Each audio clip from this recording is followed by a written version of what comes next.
अनोखा digital recording studio Alamnagar Madhepura. गोली के नोक पे नचाई बहु रात भर डीजे बजाइबो।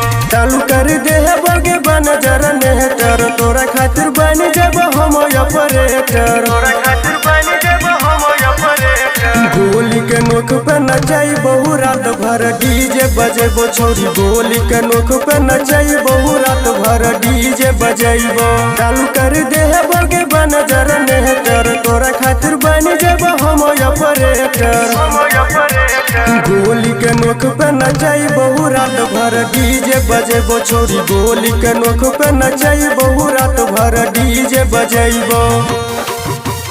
गोली के नोक पे गोली के नोक पे mix by Sanjeet Sajan.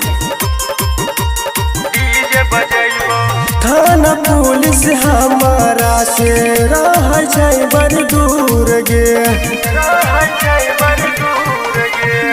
Video बना के वायरल हो जाए मशहूर गे। तोरा होठवा से होठवा सटाइबो गे रात भर डीजे बजेबो छोरी। गोली के नोक पे नचाइबो गे रात भर डीजे बजाइबो।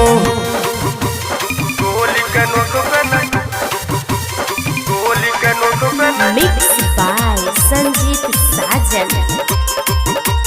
डीजे बजाइबो। छम छमू नाच पतर की करना ही छाल गे। करना ही छाल गे।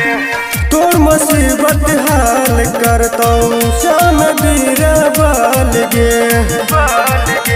नोट के गाड़ी उड़ाइबो गे रात भर डीजे बजेबो छोरी। गोली के नोक पे नचाइबो गे रात भर डीजे बजाइबो।